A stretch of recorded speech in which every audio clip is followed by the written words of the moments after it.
Donc, allez, 17h20, c'est l'heure de parler retraite. Bon, c'est d'actualité avec le nouveau gouvernement, mais nous, on parle retraite de sportifs, mais surtout timing pour prendre sa retraite. Y a-t-il un bon moment pour le faire?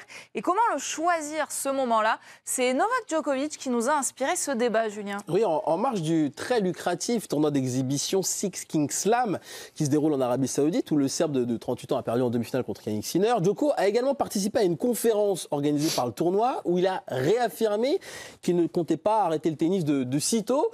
Il était aux côtés de Dana White, patron de l'UFC, de Shaquille O'Neal, légende NBA. On l'écoute. La longévité est l'une de mes plus grandes motivations. Je veux vraiment voir jusqu'où je peux aller. Si vous regardez dans les autres sports, LeBron James est encore tellement fort et il a 40 ans. Cristiano Ronaldo, Tom Brady a joué jusqu'à plus de 40 ans. C'est incroyable. Et ces sportifs m'inspirent vraiment. Je veux continuer et c'est l'une des motivations que j'ai encore. Quand Novak Djokovic partira-t-il à la retraite? Est-ce qu'il pense déjà au bon moment pour le faire? On va en parler avec nos très jeunes retraités autour de la table. Je me tourne vers toi, Hugo. Toi, elle a été forcée, ta retraite, forcée par les blessures. Tu aurais aimé choisir le moment pour partir? Moi, j'aurais aimé continuer à jouer un peu plus, déjà, avant tout. Mais oui, moi, ça s'est fait comme ça. Et finalement, dans mon malheur, entre guillemets, je me dis que c'est pas quelqu'un d'autre qui a choisi pour moi, en fait. C'est pas quelqu'un qui est venu me voir en me disant « Bon, t'es sympa, mais t'as plus le niveau, au revoir ». C'est le docteur qui m'a dit clairement « Ton genou n'est plus en adéquation avec le sport de haut niveau ». Donc, ça s'est fait comme ça. Écoute, voilà, ça fait partie des aléas de la vie, malheureusement. Je crois que on va écouter Brahim aussi, parce que je crois que c'est important. Mais moi, j'ai pas eu plus de mal que ça à tourner la page parce que vraiment, je savais que c'était pas moi ou une tierce personne qui décidait. C'était vraiment un problème physique. Toi, Brahim, c'est la vie qui a décidé pour toi. Tu aurais aimé continuer, mais Moi, c'est pas la vie qui a décidé pour moi, c'est des hommes qui ont décidé, malheureusement. Faute de diffuseur pour ton combat, tu as dû arrêter. Au moment où je deviens champion du monde, je suis dans une situation avec mon ancien diffuseur compliquée. Je n'ai pas en plus pas tous les tenants, les aboutissants. Je vois que ça sent pas spécialement bon. Franchement, je reste 17 mois sans boxer. Je trouve que c'est illogique, en marquant l'histoire de mon sport, de me retrouver dans cette situation. Donc, moi, la seule chose que j'ai fait, c'est que j'ai accéléré un processus.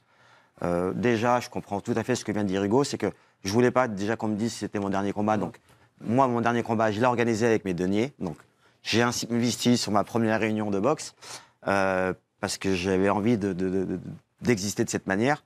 Moi, ce qui m'a sauvé, c'est que j'avais une carrière aboutie, donc très épanouie. J'ai gagné tout ce qu'il fallait gagner, en tout cas en boxe. J'aurais aimé avoir d'autres objectifs. C'est là où la cassure était violente. Je l'ai vécu assez durement, pour être honnête.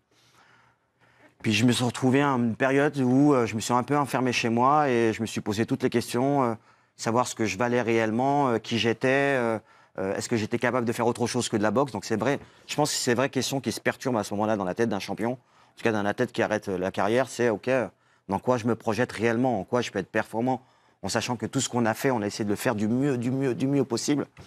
Et là, on part avec une incertitude parce qu'on ne sait pas si on en est capable. On peut l'espérer, l'imaginer.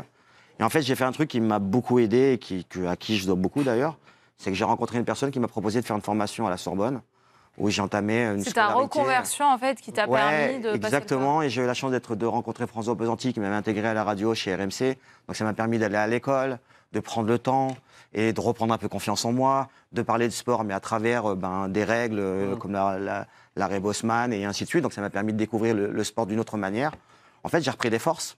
J'ai rechargé les batteries, puis après, je suis reparti sur des défis personnels. Et il y a un truc que je retiens dans ce que tu dis, c'est la fameuse carrière aboutie. Pour le coup, Djoko, il parle de LeBron James aussi. On a pensé à Teddy Riner à l'issue des Jeux. L'aboutissement de leur carrière, ils l'ont atteint. Pourquoi ils ne partent pas? Il y a des objectifs qu'on ne connaît pas encore aussi. Djokovic, c'est pas très compliqué, c'est 25. Mais non, mais pourquoi ils partent pas? Tout simplement parce qu'en fait, ils en veulent encore. Alors, Djoko, en plus, il faut l'écouter, ce gars-là. Il n'arrête pas de se comparer aux deux monstres, Alcaraz et Sinner.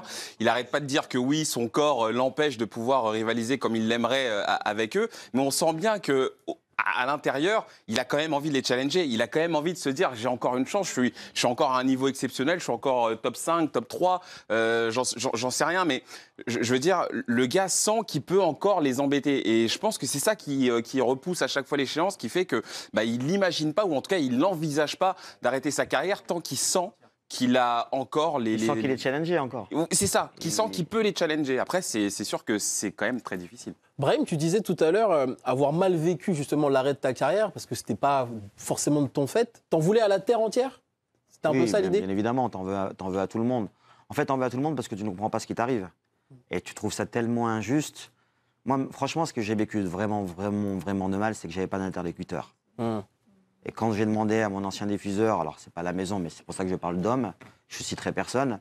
Quand je demande d'avoir un échange, qu'on se met à table, j'ai laissé 16 points de suture, j'ai laissé des dents cassées, je me suis brisé les mains, fier de porter les couleurs de la chaîne qui m'employait. Moi, je suis parti du principe que, par respect, ok, on n'est pas d'accord, on se met à table, mais au moins j'ai les tenants et les aboutissants, j'essaie de donner mes arguments. Et si ça s'arrête, merci messieurs, dames, mais au moins j'ai quelque chose, je sais pourquoi j'ai eu tant de sueur, tant de souffrance dans ma carrière, avec qui je me suis mouillé, j'étais marié, mine de rien, tu vois. Et quand j'ai pas eu ce retour-là, c'est ce qui m'a beaucoup plus attristé. Et la vraie question que je m'étais posée, c'est est-ce que ça en vaut le coup maintenant de repartir en bas de l'échelle? J'ai pas fait tout ça pour repartir en bas de l'échelle. Je dois rien à personne. Et en fait, je m'étais fixé un truc étant jeune, à l'âge de 16 ans, quand je commence vraiment le haut niveau en équipe de France, au bout d'un an, en fait, je me retrouve dans une situation où je sais pas si je veux rester en équipe de France, donc à Paris, ou redescendre à Bourgoin-Jallieu. La question que je me disais, c'est la première, si j'arrive à finir ma carrière avec toute ma tête et si possible en tant que champion. Bon, les circonstances ont fait que derrière, il y a eu un blocage. J'ai réussi plus ou moins ce que j'ai voulu entreprendre. J'ai toute ma tête. Donc voilà, je me dis, c'est peut-être le moment de partir et pas avoir de regrets. Est-ce qu'on se fixe un âge aussi? Tu disais, je m'étais fixé ça à 16 ans. Il y a la fameuse barre des 40 ans quand même, là, qui est en train d'évoquer Djoko avec LeBron James qui a 40 ans. Lui, il en a 38. J'ai conscience qu'à là, jusqu'à 32 ans, ton corps vraiment progresse. Tu es capable de le nourrir pour qu'il soit encore beaucoup plus performant. Puis après, c'est ton expérience qui fait que derrière, qui te font rester dans la durée, ton hygiène de vie, c'est un peu cet écosystème qui t'installe. Moi, je me disais qu'à 34 ans, voilà, j'aurais aimé prendre ma retraite à ce moment-là. Je l'ai pris à 28. Donc voilà, je sais qu'on m'a gâché quelques années de ma vie. Bon, là, il s'avère que je gagne d'autres choses en échange, donc je m'en sors bien. Et il y a l'idée de ne pas faire aussi le combat, en l'occurrence pour Brahim, mais la saison de trop, le match de trop, et on a des mauvais exemples. Ouais, pour certaines légendes du sport, c'est pas toujours évident de s'arrêter au bon moment. On peut prendre l'exemple de Rafael Nadal. Sur ses 2 dernières saisons, il fait seulement 23 matchs. La légende espagnole qui a gagné 14 fois Roland Garros. Mohamed Ali, en octobre 80, et la défaite contre Larry Holmes, elle est très très dure pour lui. Son adversaire avouera même qu'il a retenu ses coups pour pas faire plus de mal quelque part à Mohamed Ali. Sergei Boubka, qui participe aux Jeux Olympiques 2000, j'avais carrément oublié ça, il est éliminé en qualification, 3 échecs à 5,70 pour la légende qui avait battu 35 records durant sa carrière. Brahim, forcément, l'exemple d'Ali te parle forcément. Le combat de trop, c'est souvent difficile à jauger pour un boxeur. Arrêter au bon moment, c'est pas toujours simple. Non, c'est même il y a pas vraiment de moment. Et en fait, ce qui se passe dans la tête d'un athlète, que ce soit un boxeur ou autre, c'est qu'en fait, on est persuadé qu'on est encore les meilleurs. C'est qu'on est persuadé qu'on est capable de battre l'âge, de battre ses difficultés. Par rapport à Djokovic. Exactement. Donc, en fait, ce qui est violent pour moi quand je vois des athlètes, c'est que moi, j'aime qu'ils finissent une carrière sur une apothéose. Mais à ce moment-là, c'est là où tu génères le plus d'argent. Donc en fait, c'est pas le moment où il faut s'arrêter. Le plus d'argent et le plus de plaisir. Pardon ? Et le plus de plaisir. Exactement aussi. Mais ce que je veux dire, c'est que tu as l'apothéose de tout ce que tu dois générer, et c'est pas à ce moment-là que tu as envie de finir. Au contraire, et tu es persuadé que tu vas repousser les échéances, et à ce moment-là, tu trouveras toujours plus fort que toi, qui est violent dans mon sport, par exemple, c'est qu'on te met KO, quoi. C'est que toute la splendeur qu'avait eu un Ali, par exemple, de le voir sur cette dernière image où il est en croix sur le tapis. L'ampleur, la beauté de ce champion, malheureusement, est affectée, quoi. Hugo, l'exemple de Rafael Nadal, quelque part, sa fin de carrière, elle est un peu gâchée, non? Mais en fait, c'est toujours pareil. Et là où je rejoins Brahim, c'est que au moment où, avec le recul, il le dit lui-même, j'aurais probablement dû arrêter après mon Open d'Australie, suivi de Roland Garros.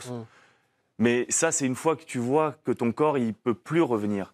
Et son corps à lui, combien de fois il lui a dit, par exemple, arrête-toi. Combien de fois les spécialistes, les journalistes, les docteurs lui ont dit, non mais ton genou est mort, ton pied est mort. Et ça pour plein de grands champions.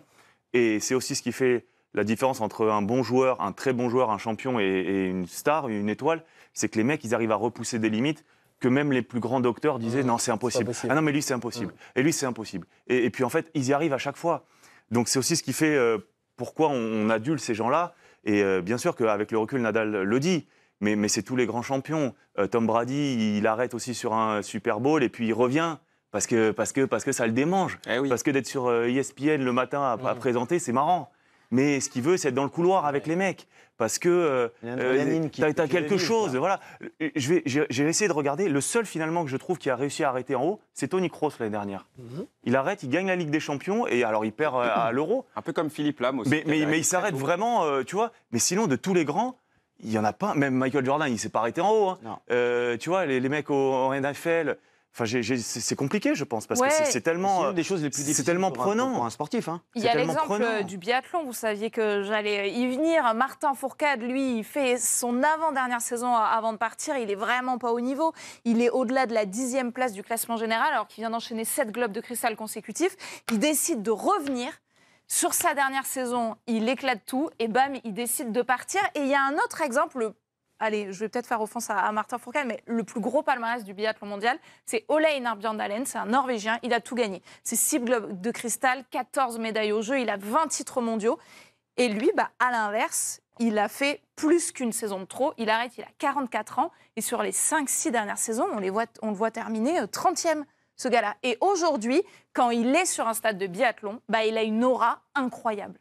Et je ne peux pas croire qu'en l'ayant vu terminer au-delà de la 30e place, il est enlevé de sa superbe, comme Nadal. En fait, il serait parti au moment où il est encore victorieux, si je peux me permettre. C'est qu'en fait, l'aura qu'il aurait eu, franchement, aurait été encore 100 fois plus que ce qu'il vit actuellement.